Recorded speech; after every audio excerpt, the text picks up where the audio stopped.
From the cornfields of Iowa to the tricky triangle in Pocono, Pennsylvania, and all points in between, we welcome you yet again to another week of the C J Speedway Review. I'm Chris Burns, Jabroni from the Loki and Jabroni Show, and across the screen, in his hovel, no longer in the Italian restaurant, it is Corey Huffnagel. Corey, how you doing tonight? Well, I'm doing just fine. Yes, I don't know when the next time I'm going to be back in my famous Italian restaurant, but I'm sure to be doing my live shows down there sometime soon. And but yeah, what an exciting weekend of racing we had! But not just an exciting weekend of racing, but we had like pretty much a record-breaking weekend in all three races. And no better man to talk about real quick than let's forget all the penalties. Let's talk about Kyle Busch inching closer and closer and closer to an all-time 3 Series win record. He took the Truck Series. He took the Cup Series.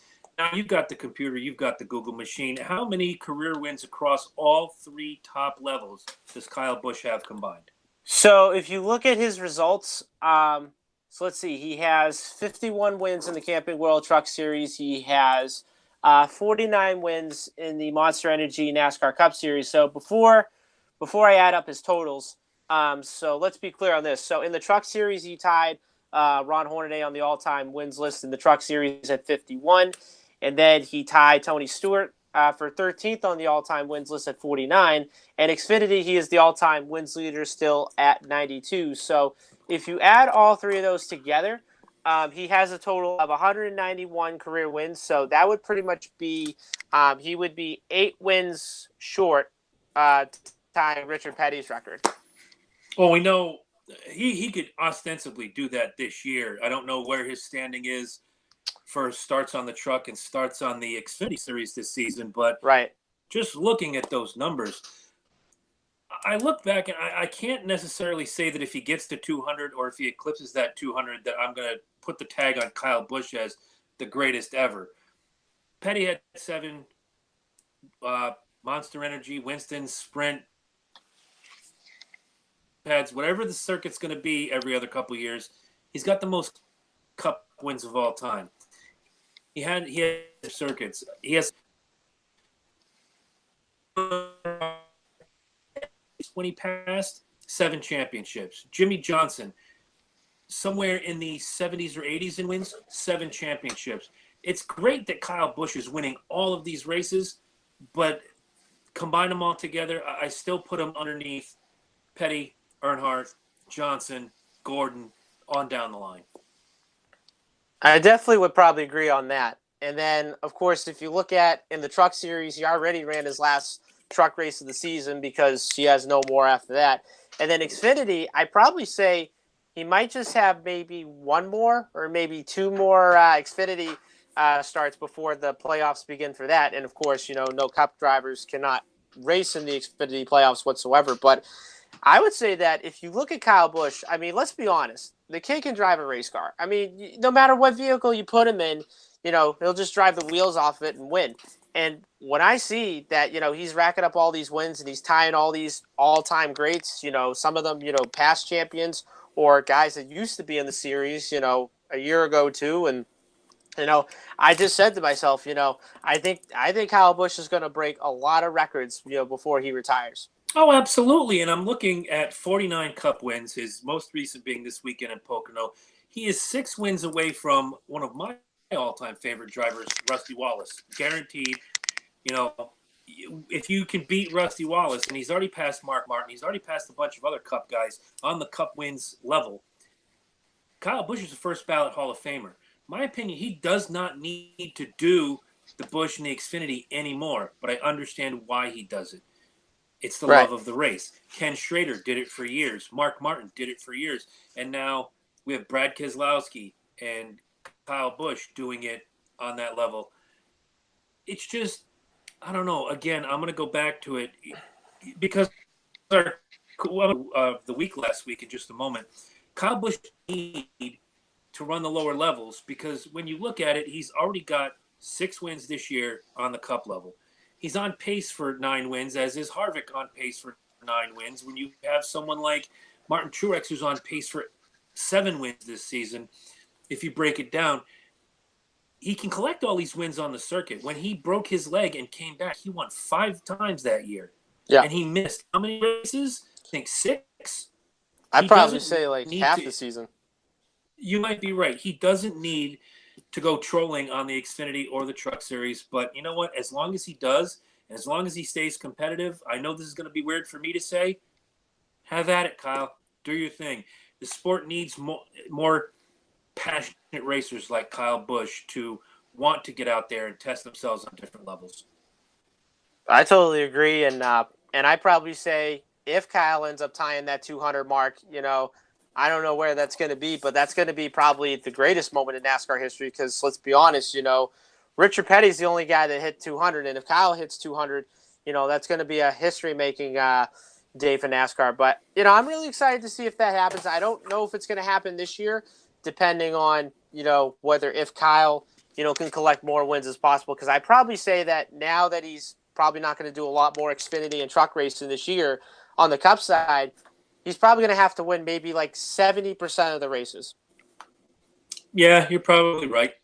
But hey, as long as we're talking about Kyle Busch, let's talk about this past week's question of the week, which is brought to you by Amazon. If you go to the description right underneath this video, click our Amazon link. That's the easiest way to support the show.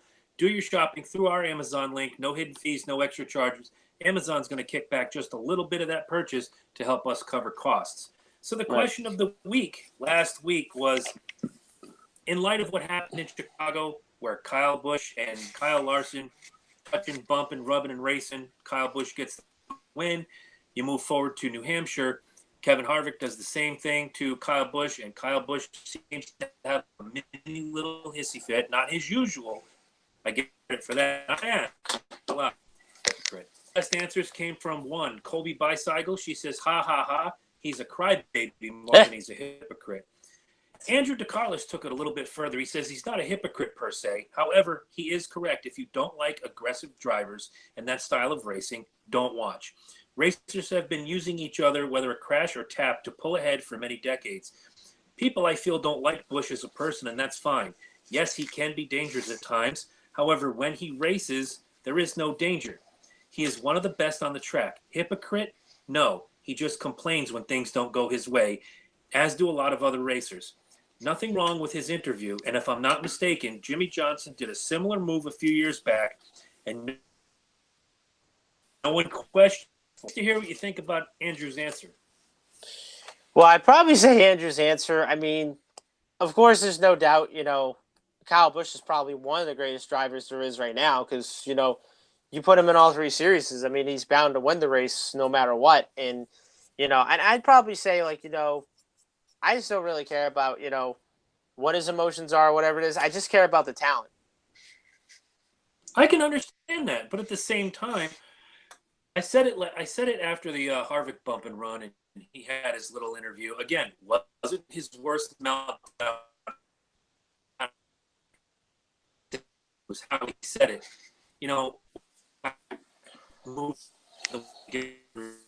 Or he doesn't seem to have a problem with it. When it's done to him, he goes into Jeff Gordon mode early in Gordon. And, oh, how can you do that? That's just dirty racing. You can't.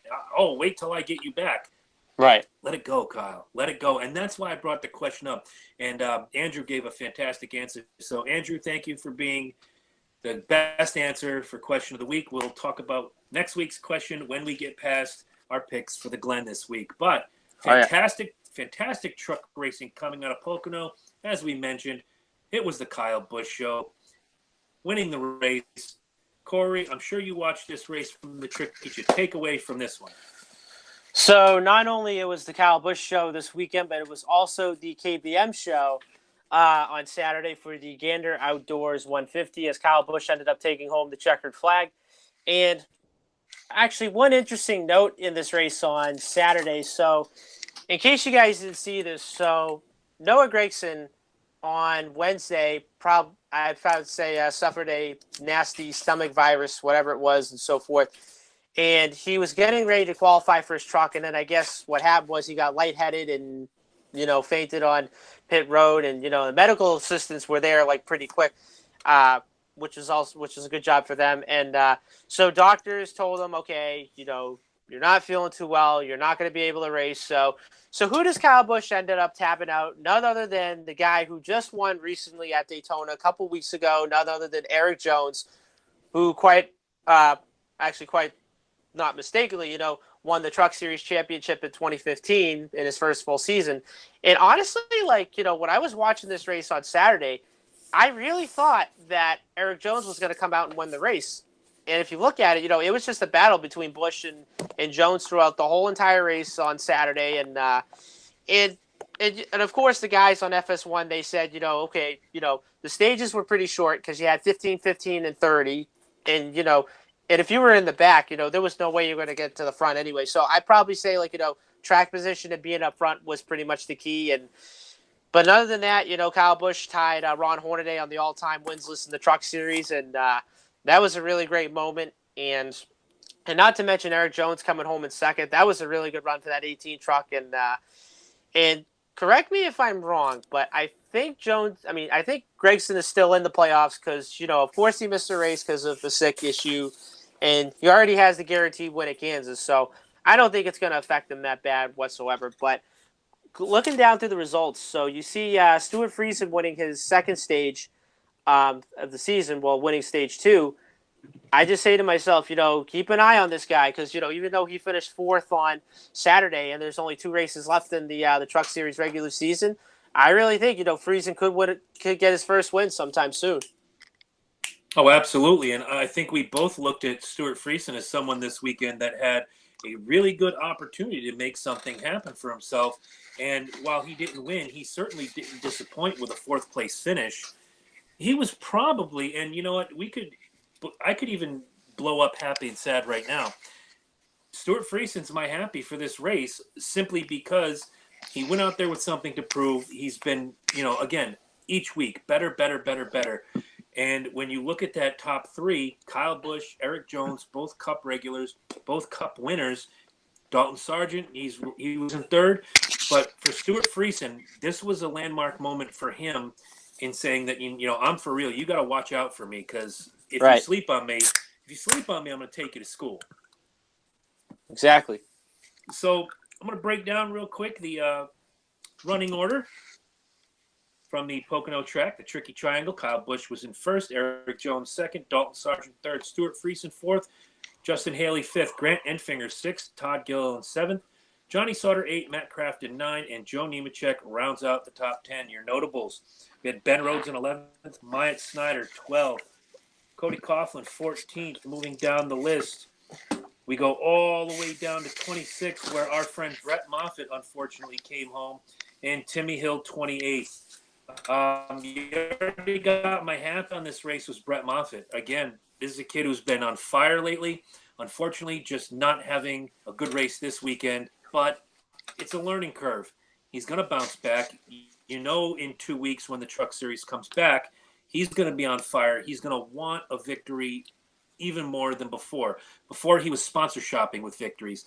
Another victory is just, making up for a bad week.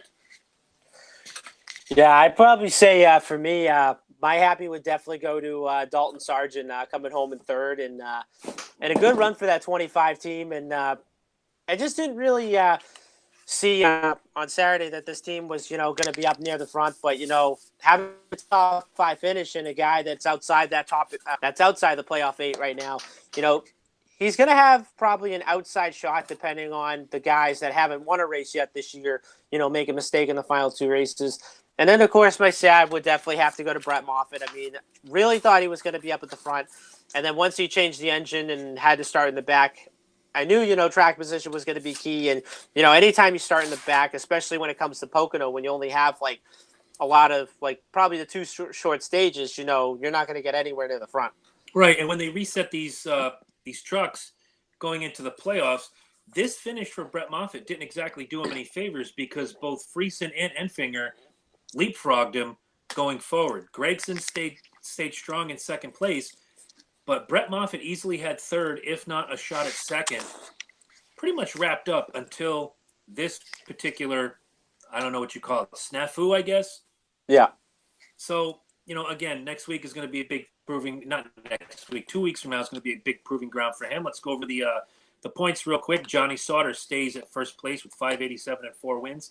Noah Gragson second, 522 and 1 win. Grant Enfinger third with 504. Stuart Friesen fourth, 495. Brett Moffitt fifth, 485 and 3 wins. Matt Crafton sixth with 465. Justin Haley seventh, 462 and 1 win. Ben Rhodes eighth, 456 and 1 win. The 4 underneath are Myatt Snyder at 371, Cody Coughlin at 356, Dalton Sargent 351, and Todd Gilliland with 328. Now, I believe we said it last week. We do believe we're looking at the Championship 8 for their championship trophy. I really don't see anyone of Snyder, Coughlin, Sargent, Gilliland making a play for, how you put it, the Championship 8 going forward. I just don't. The points between Ben Rhodes and Myatt Snyder is separated by about 80 points, and that would be just to sneak in on points. I'm sure Snyder, Coughlin, Sargent, and Gilliland can find victory lane, but what do they have? 3 races left before the championship 2 races left. 2 races left. So again, that window is closing on some of these guys. Again, that's my opinion. I think that's what we're going to see going forward. There's Championship 8, and now for picks of the week from the Tricky Triangle of Pocono, Corey took Kyle Busch as his lock. He finished first. He took Stuart Friesen as a sleeper. He finished fourth. You add that up, you get 5. You divide it by 2, you get an average finish of 2.5. Fantastic. I took Johnny Sauter as my lock. He finished 8th. Stuart Friesen was my sleeper. He finished 4th. That's a 12. You divide that in half, and my average finish was a 6. So, Corey, congratulations. You are the Truck Series Pick Champion of the Week. Thank you. So we're going to take a little trip. We're going to leave the Tricky Triangle in Pennsylvania. We're going to travel out west to the cornfields of Iowa and the U.S. Cellular 250 from Iowa Speedway. And Christopher Bell just doing it again. Yeah. This kid might be your champion when this is all over. Last year's truck champion could quite possibly be this year's Xfinity champion. Well, not to mention, he could probably be the Xfinity champion his first full season because remember, Chase Elliott won the Xfinity championship back in 2014 in his first full season. So it's not going to be the first time an Xfinity regular wins the title in their first full year. But going back to the race on Saturday, Christopher Bell not only wins the race, but he becomes the first driver to win 3 straight races in the Xfinity series. And the last driver to do that was none other than Dale Earnhardt Jr. back in 1999 when he drove the 3-car back then. But going into this race on Saturday, I knew that it was going to be a battle between Sadler, Custer, and Bell. Because I probably say right now, when it comes to Homestead, I really think those are going to be the 3 guys that are going to be the ones to beat when it comes to the championship. And then also add Justin Allgaier in there because he has the 2 wins this season so far. And I really think, it's going to be the championship 4 as of right now. In my opinion, I think it's going to be Christopher Bell, Justin Allgaier, Cole Custer, and Daniel Hemrick because, anytime those Cup guys are not running, those are the guys that you usually see up at the front most of the time. And I look at them, I say, Custer, is going to win sometime soon. Hemrick needs to win sometime soon. Sadler's got to win. And then, of course, it wouldn't surprise me if Bell or Allgaier win because those are the guys that have been dominant, all season long. But yeah, if you look at it, Custer, was dominant in the first stage, and then, Bell just pretty much took off after that. And I believe the race went to double overtime because there was one part in the race where Matt Tifft and the other guy, Max Tolman, got into a big crash, like right near the end. So that part, I didn't really see the finish, but then I ended up watching the highlight, and I guess what happened was somebody took someone out, I think on the last lap. I forget who it was, but, other than that, it was a great race, and I think the next Xfinity race, for no Cup guys is probably going to be at the road course in Mid-Ohio in 2 weeks. Right. And for what it's worth, everything you said about that race was true, but one thing I want to bring up, and I'll bring it up in happy and sad again, what a great run for Kyle Benjamin. Yeah. I mean, this kid literally out of nowhere comes home with a 3rd place run. It reminds me a lot of Ryan Preece last year, just again coming out of nowhere and surprising everybody with a fantastic finish against some of the biggest names in racing. Right. So here comes your rundown of the U.S. Cellular 250 from Iowa. Once again, Christopher Bell comes home. Justin Allgaier second. Kyle Benjamin third. Ross Chastain fourth. John Hunter Nemechek fifth. Elliott Sadler sixth. Ryan Reed seventh. Ryan Truex eighth. Cole Custer ninth. And Chase Briscoe rounds out your top 10. Daniel 11th. Michael Annett 14th. Austin Cindric 18th. Tyler Reddick 22nd. Matt Tiff 26th. And for the first time in 3 weeks, Jeff Green did not finish dead last, but he did finish in 35th. Give me a happy and give me a sad on this race. All right, so my happy on this one would definitely have to go to Ross Chastain coming home in fourth. And that one guy that is in the top 12 right now in the points. And good run for him and finishing fourth. I was really impressed. And that just goes to show you with the Cup guys, being off. And, it just gives a lot of these Xfinity guys, some of them that are in like the top 20 or in the top 15, have a really good chance to shine and, have a decent finish. And then my sad would definitely have to go to Matt Tiff because he got in that late race accident near the end of the race. And I thought he was going to have a good run, but I really expect a lot more out of this 2 team. Yeah, I'll agree with that. My happy, of course, Kyle Benjamin. Again, great run for him. I had Matt Tifft as my sad because, again, he's one of those guys who right now is sitting in the championship 12. He's not in any real danger of being bounced out when you consider that the point difference between Matt Tifft in 9th at 504 and Ross Chastain at 12th at 406, that's a 98-point difference. And there's only a handful of races left. He's pretty secure.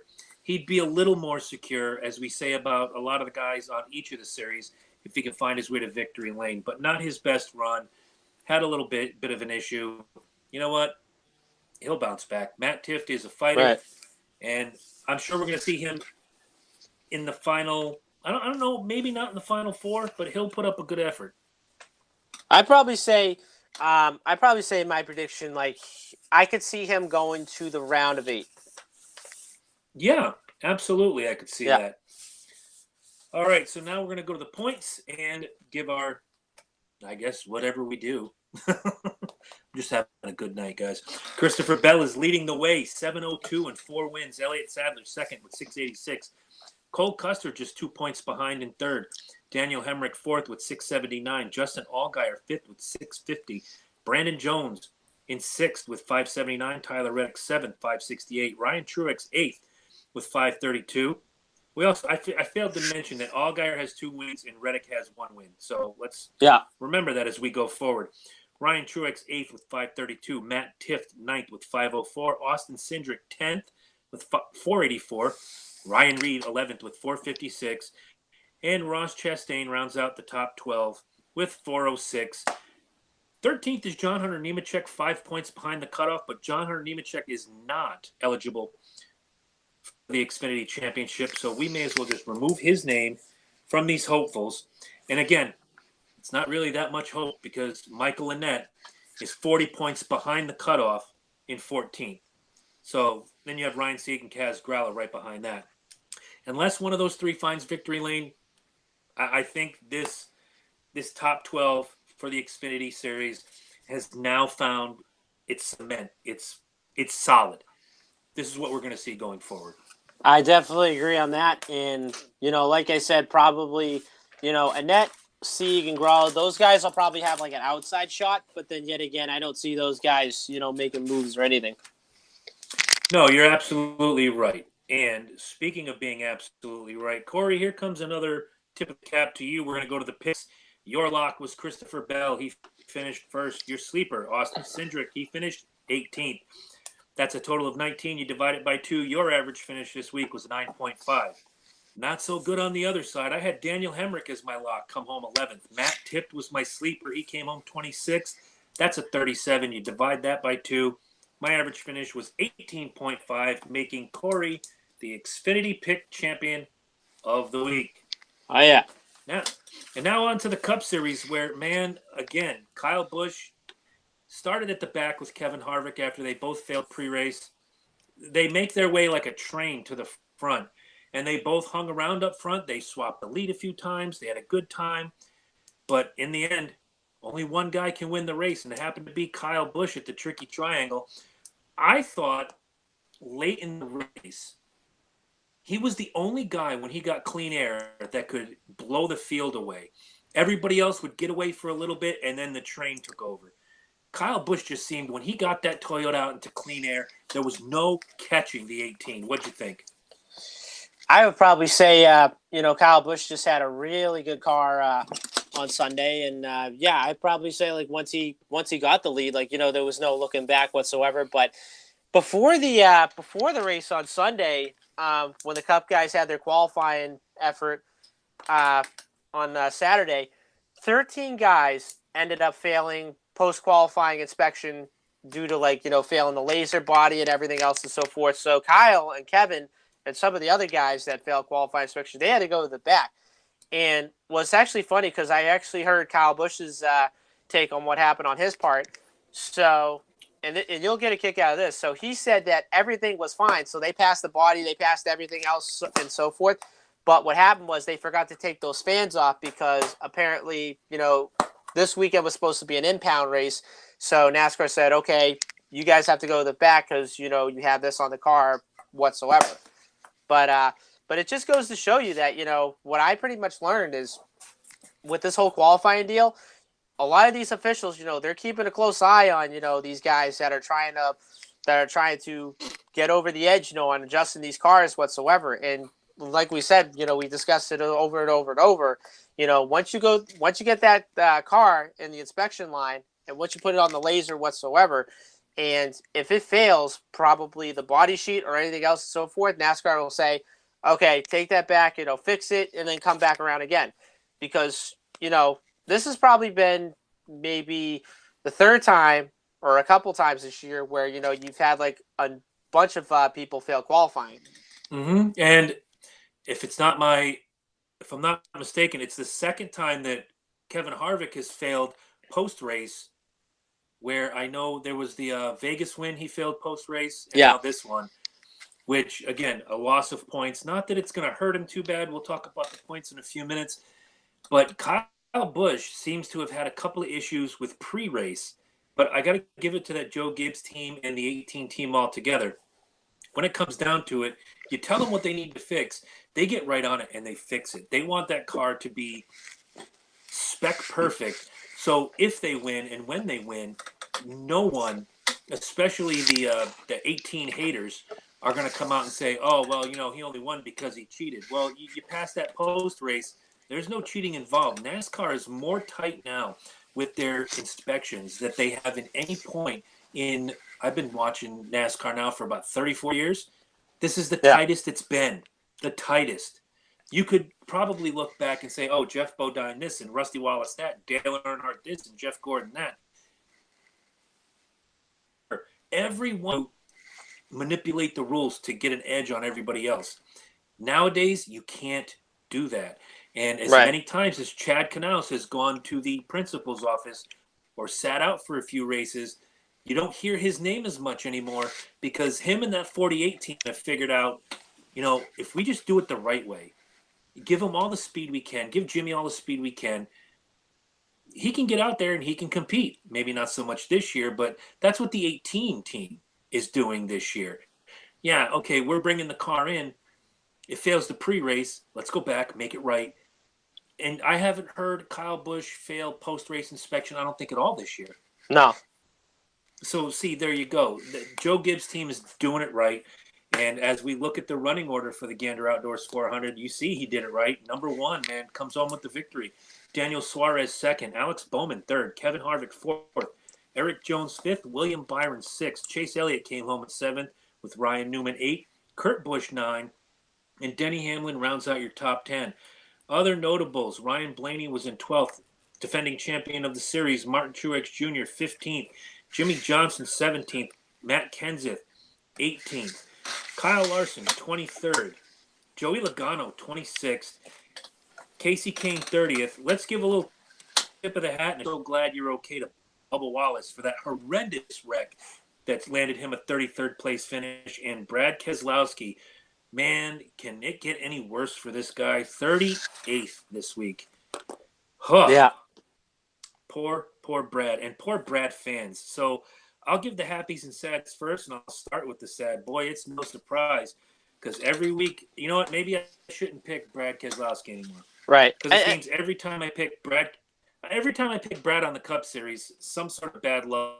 Keselowski. Yeah. Season, guys, no more Brad Keselowski on my end. Right. That's my sad. Okay, I'm sorry, Corey. Go ahead. Actually, so I don't know if you saw this, but did you see did you see the altercation between Matt DiBenedetto and Eric Almirola after the race on Sunday? Yes. All right. So do you want to know how that whole thing happened? I would love to know because neither one of them are talking a whole lot about it. So I guess what happened was this was on the last lap, and apparently Eric Almirola passed Matt DiBenedetto for 25th. And after the race was over, and this was actually the funny part. So the funny part was after the race, DiBenedetto spun him out because I guess apparently DiBenedetto was supposed to finish 25th, and you've heard Almirola say like I pretty much race for any position as possible whatsoever. So then the stupid part was he gets out of his car and then he tells Eric, he says, "Hey, what was that deal back there?" And I guess Eric told me, said, "I've raced for any position possible and so forth." But honestly, like my take on that, like I really think those guys shouldn't have got out of their cars just to talk about where they finished, whatever. Because guys, it's a top 25 finish. It's not like you're racing for a win or a top 10 whatsoever. But I mean, if you look at it, I mean, yeah, that was kind of unusual. I mean, I didn't really know that racing for 25th was going to be that important, especially for the guys that, that are like the top 20, top 15 teams, they really need to get a salvage a good finish whatsoever. But yeah, I'm going to have to call BS on the whole argument only because, like you said, Almirola comes home in 25th, DiBenedetto 27th. It's not like you're battling for 6th, 7th, 2nd, 3rd, or even the lead. You're in the bottom half of the fest. The higher you finish, the more points you're going to gain. So, you race for position. If you're out there and you expect to be handed a position, turn in your helmet, turn in your fire suit, walk away. I'm not saying that to Matt DiBenedetto specifically because I happen to like Guido. I think he's a hell of a driver. Love to see him have more success. But that is just the dumbest thing I may have ever heard in quite a while. Oh, I definitely agree, Sal. But that is not even why I'm happy because my happy this week is going to go to Alex Bowman. What a great run for this kid. 4 Chevrolets in the top 10 this week after we just talked about is Chevy behind the curve. But, man, 3rd place finish for him. He ran a pretty flawless race, got to say. And then you look at the top 10, 3 out of the 4 Hendrick cars made the top 10. Bowman, Byron, Elliott. 3rd, 6th, and 7th. Great run for the Hendrick guys. I wish I could give it to all 3 of you. But for this week, Bowman the Showman is my happy. Corey, hit us with your happy and hit us with your sad. So my happy for this week would definitely have to go to Daniel Suarez. Really good run for that 19 team. I thought he was going to win the race on Sunday. And now we're going to Watkins Glen. And I guess apparently everyone's all saying that, Suarez is a really good road racer whatsoever. So I'm going to be keeping my eye on him on Sunday. And my sad would definitely have to go to Brad Keselowski because yet again started 4th. I really thought he was going to do something with that 2 car, and I'd probably say now with like 5 races left, he's going to have to get a win. Well, okay, because you said that, I'm going to look at the top 16. And, of course, we have to mention Austin Dillon scoots his way up, so let's forget Ricky Stenhouse in 16. Brad Keselowski 44 points. If you count Dillon as the cutoff at the bottom with 402, it's a 200 and change point difference. Brad Keselowski is not in any danger with 6 races left, or 5, of losing his spot in the playoffs. Brad Keselowski, however, is in danger of being run over like a freight train in the first round of 3 races of these playoffs because first you have, I believe it's Indianapolis starts the whole the whole gig off, right? Indianapolis is the regular season finale. Okay, what's the first race of the playoffs? Vegas. Okay, so a track where generally Keselowski does pretty okay, but again, you look at a lot of these tracks where Brad Keselowski does pretty okay any other year. Brake issue here, crash issue here, tire issue here, engine issue here.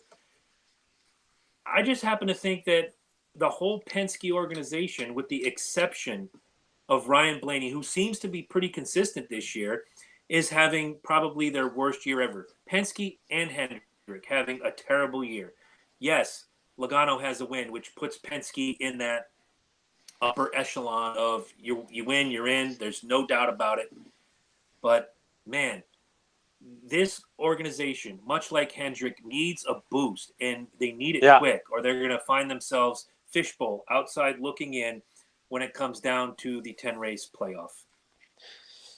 Yeah, see, I look at it, and, of course, Logano having that one win, and you look at Keselowski, who has won a championship and who has won races, and Blaney, who's yet to win a race this year. I really think that, those two guys, I'm hoping that they can get a win before the regular season's out. And then, let's say, like, if they don't win a race, I could probably see those guys pointing their way in. But if you look at the point standings, you see all those guys that have yet to win a race this year. You got Kurt Busch, you got Keselowski, you have Larson, Hamlin, Blaney, Almirola, Chase Elliott, Jimmy Johnson, Alex Bowman, and then Stenhouse, who was, like, literally on the cutoff of the playoffs. So I probably say within the next 5 races, you're probably going to get maybe 2 surprise winners, in my opinion, and I still see probably the big 3 closing it out. Yeah, but again, I'll go back. I'll read the points off real quick, and then I'll go to my point in regard to maybe a first-time winner, a surprise winner, etc. Kyle Busch still leading the pack with 891, first place, 6 wins. Kevin Harvick took a hit with a penalty this week, still sitting in second, though, with 833 and 6 wins. Think about that. Yeah. Just take a moment in time, watchers, listeners. The top 2 guys account for almost half of the wins. If they didn't win again, almost half of the wins that it takes before the playoffs hit. This is an exciting season, and it's going to go to my question of the week at the end of the show. Hope you stick around for that. Martin Truex is third still, 762 with 4 wins. Joey Logano fourth, 690 with 1 win. Clint Boyer fifth, 677 with 2 wins, in a virtual tie with Kurt Busch, 677 as well, but no wins. Brad Keselowski seventh with 644. Kyle Larson eighth with 626. Denny Hamlin ninth with 618. Ryan Blaney 10th with 612. Eric Almirola sits 11th with 587. Chase Elliott 12th, 569. Jimmy Johnson 13th with 547. Eric Jones 1 win, 14th, 533. Bowman the Showman making a little bit of a jump, 15th, 496. And Ricky Stenhouse is in 16th with 440, which means nothing because 402 points in 19th and 1 win, which automatically puts him up into the playoff picture. Now, as you were saying earlier about the Blaneys and the Keselowskis and the gentlemen of that ilk, I'm looking at these next few weeks, and I have a feeling that a lot of guys are going to go to crunch time. Not so much the panic button, but we're going to see a lot of crunch time. We have to find the speed. We have to find the quickness in the pits. Sometimes we have to take gambles, pit early, pit late, stay out an extra couple laps. Pray that if you stay out those 3 extra laps and push that fuel to the limit, that caution's going to come out and you're going to slide in and out without losing too much track position. I think you're going to see a lot of these teams gambling and gambling big. And I'm just looking at some of these names here like Keselowski, Larson, Hamlin, Blaney. I mean, the guys with no wins that in the past, Blaney, Hamlin, Keselowski, Larson, have collected wins. You have guys like Chase Elliott, who hasn't won on the Cup Series yet. He's won a stage, but whatever. Jimmy Johnson, no wins. We are 5 races away, if I'm not mistaken, from the playoffs. Yeah. And Jimmy Johnson has not visited victory lane, unless it's to congratulate somebody else. Jimmy Johnson has not pulled his car into victory lane. I never thought I would say that ever a day in my life, but here we are. Then you have Eric Jones, who won a couple weeks ago. Alex Bowman, who had a fantastic run. Here's my thought. I look at Stenhouse, Menard, Newman, and Suarez. Stenhouse has wins on the Cup circuit. Menard has wins on the Cup circuit. Ryan Newman, we know his story. Daniel Suarez still looking for a victory. Out of those four, pick one. Don't even think about it. Which one of them collects a win and cements themselves into the playoffs? I'm gonna say Daniel Suarez. Daniel Suarez. Okay, see, I'm going to Yeah. go the other way. We got a road course coming up. We got Bristol, where anything can happen. Right. We got a lot of tracks where veterans do a whole lot better than the rooks. As much as I've taken a dump on him this season for being a bully, for being in the wrong place at the wrong time, basically for causing shenanigans, I'm going to put my little asterisk star next to Ryan Newman. I think if you're going to see somebody sneak their way in, I'm not saying he's going to be a force in the playoffs, but if someone's going to collect a win and ease their way in that nobody saw coming, it's going to be Newman. Could you so here's my little question. I kind of thought about this a few minutes ago. So can you imagine Kyle Busch, Harvick, and Truex being in the playoffs with like a combined total of like 6, 6, 12, and then let's see, 13, 14, 15, 16 wins. And then so could you imagine 3 of those guys in the playoffs all missing the first round? Missing the first round? No. Yeah. I can see one of them missing the cutoff and not moving on to the second round. It's happened before. Oh yeah. But I just can't see, as strong as those 3 are, I can't see all 3 of them having a bad first 3 weeks and being eliminated from competition. If it does happen, here's what I can already predict this. If that were to happen, you're going to have a whole lot of people screaming and crying the blues. What happened? That's good. It's gonna be it's gonna be the story, I think, for like 2 weeks, maybe like a week or so, and then right before we get to the next race, they'll be like, "Oh, we'll move on to the next one." But yeah, that's gonna be like literally like the biggest story of the year if that happens. And I think it is, but I think it'll carry on because I could go back to Labonte's, but Jeff Gordon had 9 wins. I could go back to Matt Kenseth having 1 win and winning the Cup, and there were guys with multiple wins. And this is just wrong. And then now everybody wants the old point system back. Well, the old point system gave us Terry Labonte, very deserving. It also gave us Matt Kenseth, very deserving. Mm-hmm. This new system is the stage racing I love. Yeah. I said it last year. I needed a year. I needed to see it. I love it. I think it's great. It forces you not to lay back. It forces you to be at your best every lap, every race. Don't cry about it. If Busch, Harvick, Truex, somehow some nasty fate befalls them and they don't get to the next round, the second round, it's the way it is. You play with the cards you're dealt. It's kind of like, as much as I dislike it, the 1-game playoff in Major League Baseball. Right now, the Yankees and the A's are fighting for those 2. Actually, they're not fighting for it. They're pretty much cemented into the wild card spots. Right. There's a 1-game playoff. You play the hand you're dealt. And if on that day the Yankees are better than the A's, Oakland fans, that's it. And if you're a Yankee fan like me and Oakland whoops the Yankees, guess what? You deal with it and you move on. Right. You play by the rules that are in front of you. So if that happens, that's a great question, by the way. Maybe that should be the question of the week, but it's not. Maybe next week we'll put that out there to the people. I don't think it happens. Absolutely not. But you know what did happen? Corey, get your broom out. It was a sweep.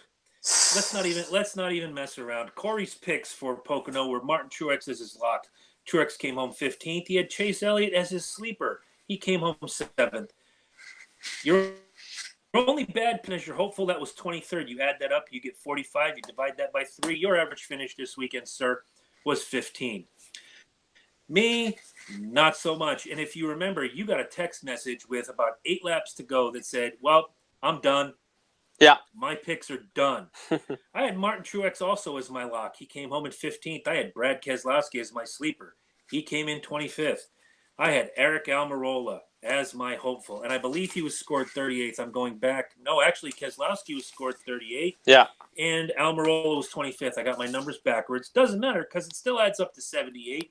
And if you divide that by 3, my average finish for the week was 26. So, Corey Huffnagel sweeps the picks from the tricky triangle to the cornfields. Corey, you are the man this week. Congratulations. Thank you. But now we move on. Xfinity and Cup at Watkins Glen, New York. Tell us about the Xfinity race. Okay, so the race on Saturday will be the Zippo 200.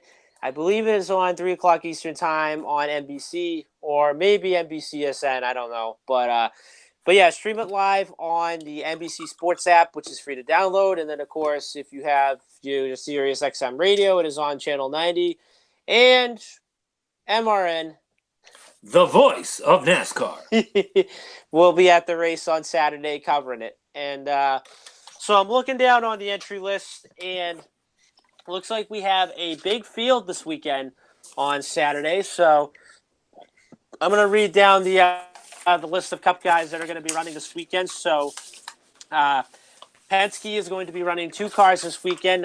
Brad Keselowski and Joey Logano are going to run the 12 and the 22. Austin Dillon is going to be running the 3 car this weekend. And then going down, here's a little notable surprise. AJ Allmendinger is in the 23 car for GMS Racing this weekend. And he is going to be fun to watch. And then Kyle Larson will be in the 42 car for Chip Ganassi. And let's see, going all the way down, you will find Eric Almirola in the 98. So now, reading the Xfinity entry list, you have guys like Cole Custer, Elliott Sadler, you have Matt Tifft, Ross Chastain, Michael Annett, Justin Allgaier, Tyler Reddick, Ryan Truex. Let's see, Ryan Preece will be in the 18 car, and then Brandon Jones, and then Christopher Bell, Daniel Hemrick. Justin Haley will be in the 24 car this weekend. And then, let's see, Chad Fidsham. You have, Josh Bilicki, Jeremy Clements, Austin Cindric will be in the 60 car. As, of course, Kaz Grala will be in the 61 cars, so look out for him this weekend. He is also a good road racer himself. And then, of course, Jeff Green. All right. So I'll start this one off, and I'll let you take the Cup reins. My lock this week is going to be Kyle Larson. Not only because he's got a lot to – he's just got a lot that he has to figure out. This could be a race where, yes, it's an Xfinity race, but that could give him the confidence he needs to bounce back on the Cup circuit. And usually you put Kyle Larson in an Xfinity car, he does exceedingly well. Not Kyle Busch well, but he does exceedingly well. My sleeper is going to be Elliott Sadler. Going back to what you said when we went over the Iowa results, Elliott Sadler needs a win. Elliott Sadler needs just a really – he had a great run this weekend. Let's not make any bones about it. But Elliott Sadler just needs to visit victory lane. He is the Jimmy Johnson right now of the Xfinity Series. He's proven he's a winner. But back, and if Elliott's going to get his groove back, he's going to get it this weekend. Absolutely. So my lock for this weekend, so I'm going to go with a guy that, that is going to lock himself in with a win this weekend. And I've actually been thinking about this all along. I thought, this is going to be the race where, this kid is going to be a one to watch. And I really think, he's going to be the one to beat. So my lock this weekend, I'm going to go with Austin Cindric. I really think this is going to be one of the 3 road course chances for him to win. And, as I was watching the truck race last year in Canada, just pretty much proved to me saying, this kid's going to be fun to watch when it comes to road courses. And not to mention he made his Xfinity debut last year at Road America. Could have had a win, maybe a decent top 10 finish, but then ended up finishing in 22nd. So I think, Cindric is going to be the one to watch, not only in qualifying, but also during the race. So he's going to be really fun to watch. And I'm hoping that he can punch himself in with a win.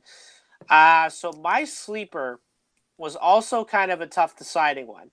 So this one, I'm going to have to go with Kaz Grala because, again, he's another kid that runs really well when it comes to road course racing. And this was also where him and Cindric were in that battle last year in the truck race in Canada. So now that he's with Fury Race Cars, and especially when it comes to road course racing, he too, I really think, in my opinion, is going to be a one to watch come Saturday. Great picks.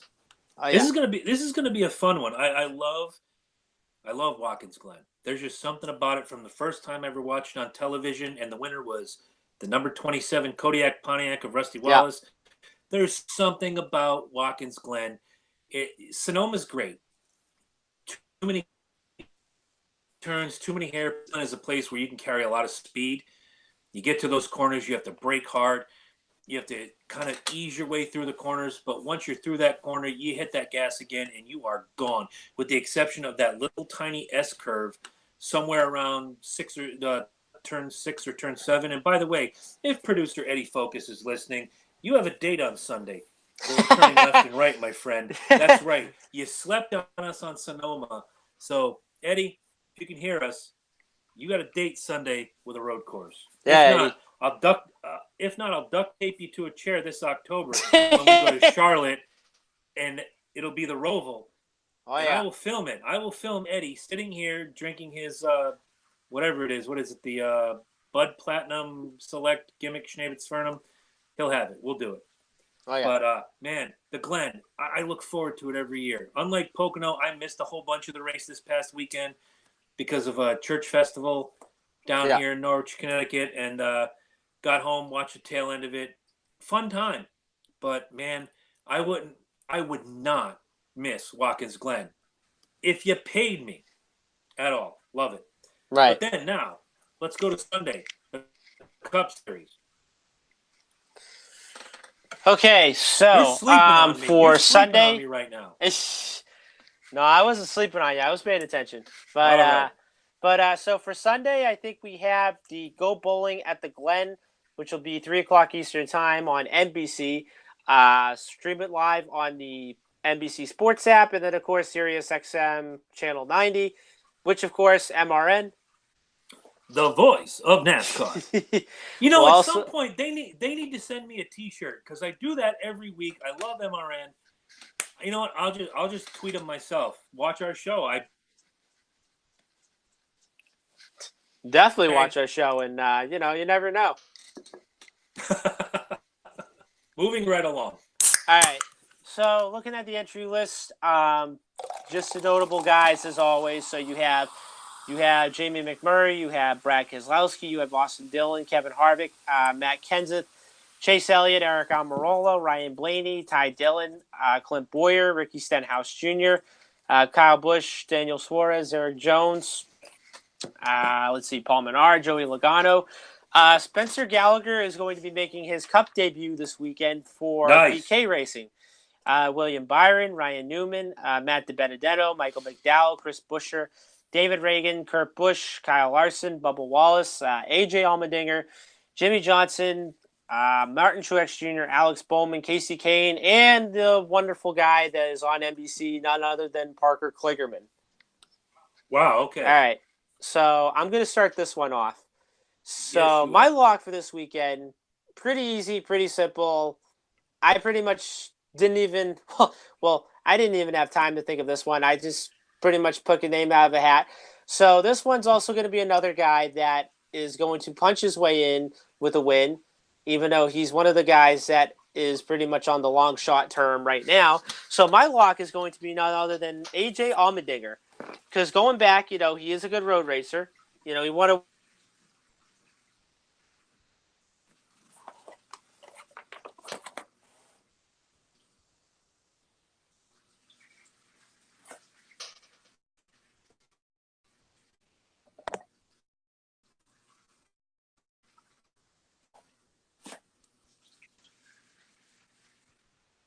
Did I lose Corey?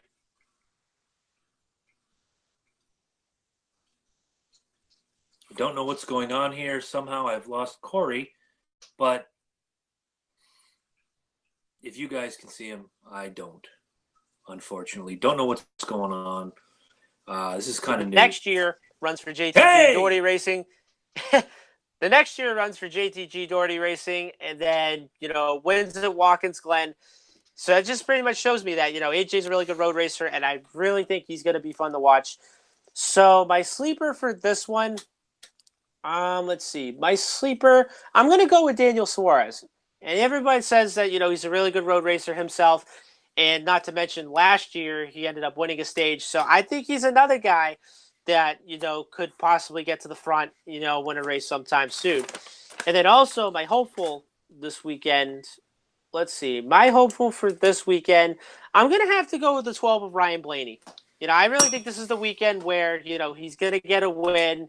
And if I do recall, I think Blaney, he's another guy that also runs pretty good on road courses. So hopefully, that 12 team can get a win soon. Okay, Corey. What's up? I'm going to ask you a real quick question. You're going to pick door number 1, door number 2, or door number 3. Okay? Okay. And whatever you pick, I'm going to stick with. All right. And I'll explain in just a minute. Corey, do you pick door number 1, door number 2, or door number 3? I'm going to go with door number 2. Which one? I lost you for a second there. Door number 2. Door number 2. Okay. So I'm going to, real quick, if you guys can see this, I always have my picks written out before Corey comes on, before we even go hot. And if you can see this, I have AJ Allmendinger as my lock, Ryan Blaney as my sleeper, and Daniel Suarez as my hopeful. We can't have this at all. We just cannot. The pick championship each week is something that is bragging rights. But if we have the same picks, which, by the way, good thinking on your part, door number 2, Ryan Blaney, is gone. But I'm going to stick with I guess it's my theme. So let me look down the list real quick. Give me about 30 seconds. If that, I'll just ramble just a little bit. You know what? That's my guy. That's my guy right there. Okay. So, Corey, you are 20-something years old. Don't know if you're a wrestling fan. Don't know if you're familiar with a group called the New World Order, the NWO. No. No, that's fine. Well, this week, that was my pick set. It was the NWO. I called it the no-win order. I wanted to have something where I would pick 3 guys that don't have any wins, need a win to not only boost their confidence, but to cement themselves in the playoffs. As you saw, I picked Allmendinger, Suarez, and Blaney just as you did. But There's a new member of the NWO this week. My lock is AJ Allmendinger, not changing it. My hopeful is Daniel Suarez. I'm not changing it. But the newest member of the no-win order. My sleeper for the week is going to be Eric Almirola. And I don't know why. It's just I looked down the list. I said, oh, look, Eric Almirola. He's been running fine. Let's because we can't have the same picks. Wow. I don't think that's ever happened before. No, I don't think it has. You guys were here. You guys saw history right here. So, guys, before we get into the question of the week and before Corey pimps out everything that he ever does in the history of the world, right below us, you're going to see a link for Amazon. That is our link. If you want to help the show out, do your Amazon shopping through that link right below us. No hidden fees, no extra charges. Amazon just kicks back a little bit to us to cover certain costs. Maybe we'll make T-shirts. Maybe we'll make bumper stickers. Maybe we'll get Corey a razor and he can do the beard thing. And, it'd be great if you did the late, great Vinnie Paul from Pantera and did, like, the cat stripes. That'd be pretty bad butt right there. Oh, yeah. All right, so Corey's asked this question by text message to me. Corey's asked this question, I'm sure, to himself and to his friends and to the lovely Chelsea and to everybody else. So the question of the week is basically, which is, who can stop the big 3? And Corey, I ask you that question now, and then I have an answer myself. But, Corey, who can stop the big 3? Okay. Boy, this is $1 million question. So I'm going to say if I had to pick one right now, this is like pretty much the tough question of, who's going to be that fourth guy, that's going to contend with the big three. But I would say that if I had to pick one guy right now, I'm going to have to go with Logano. I thought about it, and he's sitting in fourth. He's got, a 13-point cushion over Clint Boyer. And let's be honest, Clint Boyer is not a bad race car driver.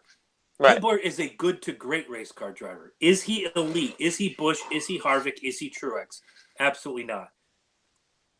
But I look down that list, and I see a couple names that really jump out at me. And when you look at the races coming up that lead into the playoffs, there's a name of Kurt Busch.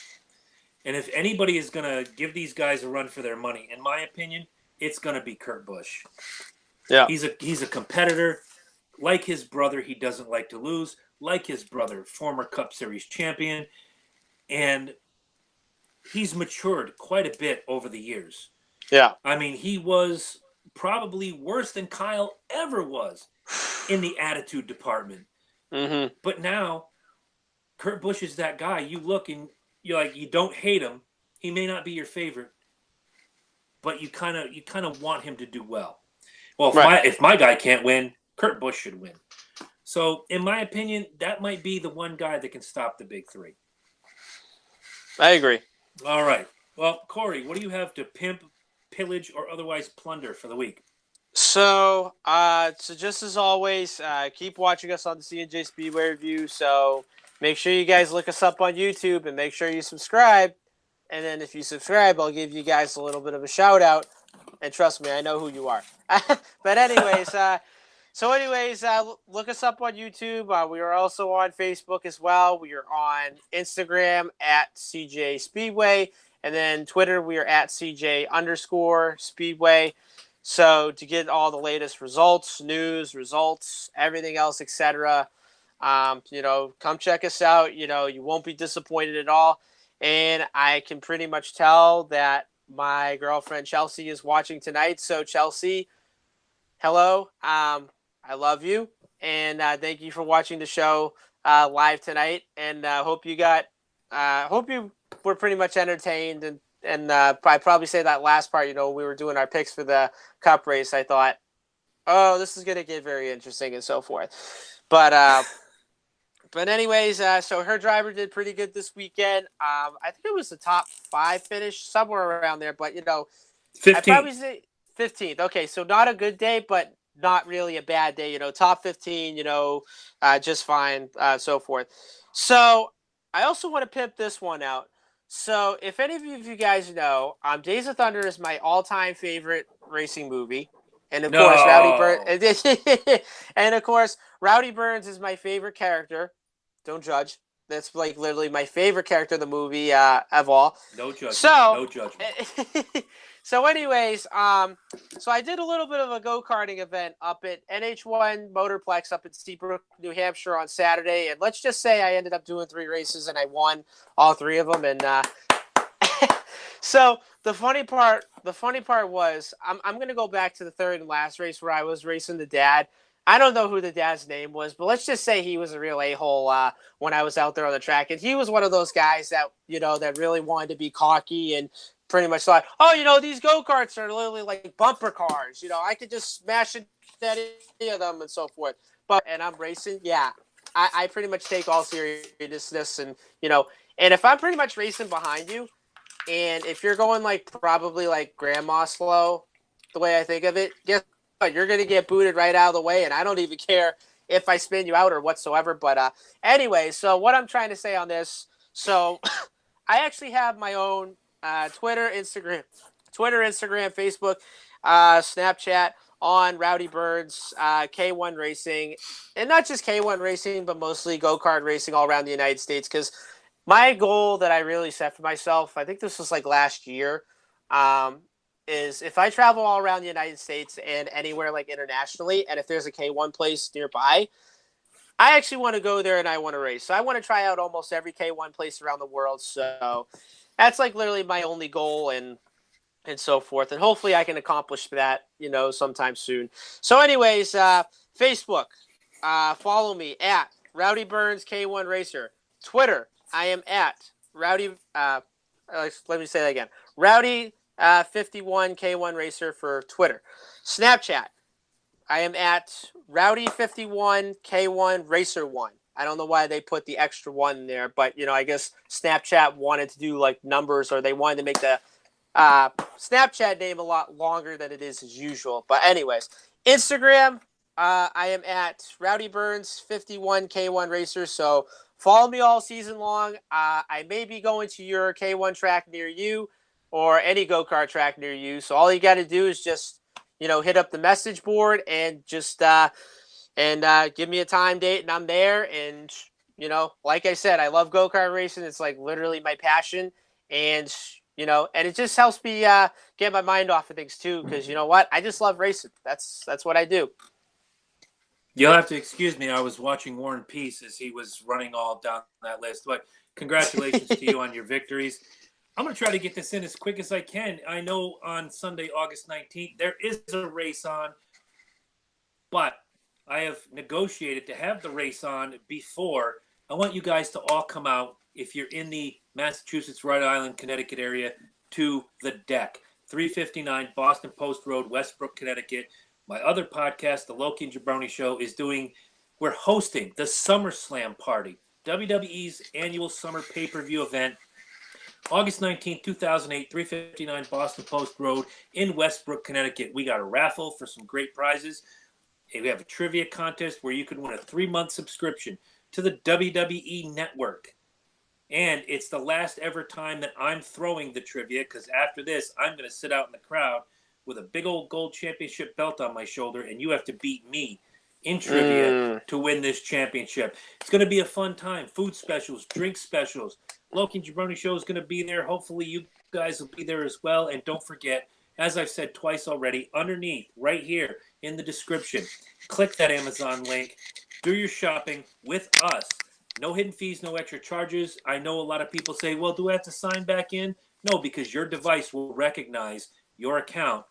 It just kicks a little something back to us to help with our costs. And I'm looking forward to Watkins Glen this weekend. It is going to be a fun time. And for those of you who care, I switched somewhere mid-broadcast from Diet Dr. Pepper to Wild Cherry Pepsi Zero, because not only am I not drinking for the month, I am trying to cut weight because I am a fat slob. But let me tell you, as much as I love Cherry Pepsi, this zero sugar stuff tastes like the can that it comes in. I cannot tell you enough how much this particular carbonated soft drink beverage sucks. So if you're a fan of this, I apologize, but for me, this will be the last time I carbonated beverage I go to, which is Diet Dr. Pepper. It is the sweet one. It is my favorite, and I should have never, ever cheated on my girl, Diet Dr. Pepper. Now, you laugh. You've been kissing your girlfriend's butt for 35 minutes during that whole ending speech, but Chelsea's awesome. So, hey, glad you were watching, kid. Tell your friends. Share this with your friends. Subscribe. Hit the little bell. It'll tell you every time we go on. And going forward, we will be doing Thursday nights. So you'll have a little while to think about the race that just happened, hear our take on it, and then we'll go forward into the weekend that is, which I think is a lot more important as we talk about what we're about to see and experience in the week that is NASCAR. So, Corey, thank you for joining us once again. Thank me for joining us once again. Eddie, you got a date with a TV on Sunday. Right turn, left turn, right turn, left turn, Jones. Guys, have a great week. Good night.